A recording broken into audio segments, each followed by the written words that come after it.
Answer option మీద ఒక special eye పెడతాం సార్.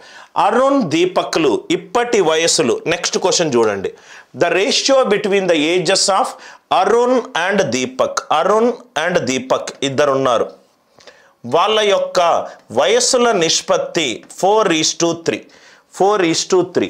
అరుణ్ 4 మల్టిపుల్ అయి ఉంటుంది వయస్సు, దీపక్ 3 మల్టిపుల్ అయి ఉంటుంది. చూస్తూనే ఉంటే నాకు అర్థమైంది. క్వశ్చన్ ఏమన్నాడు?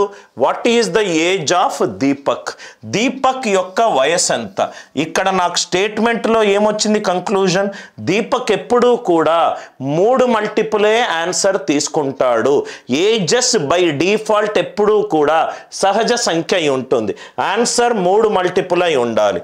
అంటే ఇది కాదు, ఇది కాదు, ఇది కాదు, ఈ రెండిట్లో ఏదో ఒకటి.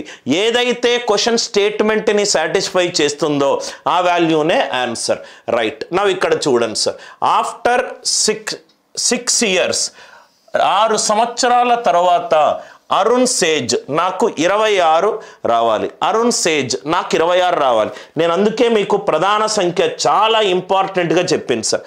ఇప్పుడు సపోజ్గా ఇది 12 తీసుకున్నాను అనుకోండి. ఇది 12 తీసుకుంటే దీన్ని నేను దేంతోటి లబ్ధం చెయ్యాలి? రైట్. Into 4 into 4. 4 4ల 16.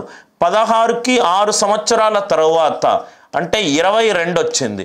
22 వచ్చింది. 22లో నాకు 11 అనే ప్రధాన సంఖ్య ఉంది.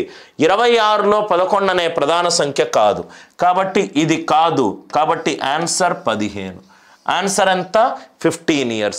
Answer for this question is 15 years. మళ్ళీ ఎక్స్ప్లెయిన్ చేస్తున్నాను, చాలా జాగ్రత్తగా వినండి సార్. రైట్. అరుణ్ దీపక్ల వయసుల నిష్పత్తి 4:3. ఎప్పుడైతే నేను 4:3 అన్నానో దీపక్ వయసు ఎప్పుడూ కూడా 3 తోటి భాగింపబడాలి. ఆన్సర్ ఎప్పుడూ కూడా 3 తోటి భాగింపబడాలి. ఆప్షన్ సి కాదు, ఆప్షన్ డి కాదు. అంటే 12 కావచ్చు, 15 కావచ్చు, 12 కావచ్చు, 15 కావచ్చు. సపోజ్గా 12 అని వేసుకుంటే 3 4 12, 4 4 16. 16 సంవత్సరాలు అరుణ్ ప్రస్తుత వయస్సు. 6 సంవత్సరాల తరువాత ఎంత అవుతుంది?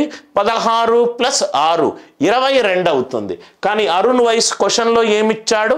26 సంవత్సరాలు ఇచ్చాడు. 22 26కి ఈక్వల్ కాదు. కాబట్టి ఆప్షన్ ఏ పోయింది. ఆప్షన్ బి ఎంత? 15 సంవత్సరాలు. ఆప్షన్ బి ఎంత? 15 సంవత్సరాలు. అందరికీ ఈ లాజిక్ క్లియర్గా అర్థమైంది అనుకుంటా. క్వశ్చన్ని చూడడం, క్వశ్చన్లో నిష్పత్తిస్తాడు. ఆ నిష్పత్తులను వాల్యూలుగా మార్చుకోవాలి అని అంటే క్వశ్చన్లో ఏదో ఒక కండిషన్ ఇస్తాడు. నిష్పత్తి ఇచ్చాడు కాబట్టి అన్నీ కూడా ఆన్సర్ ఆప్షన్ల నుంచే చేద్దాము.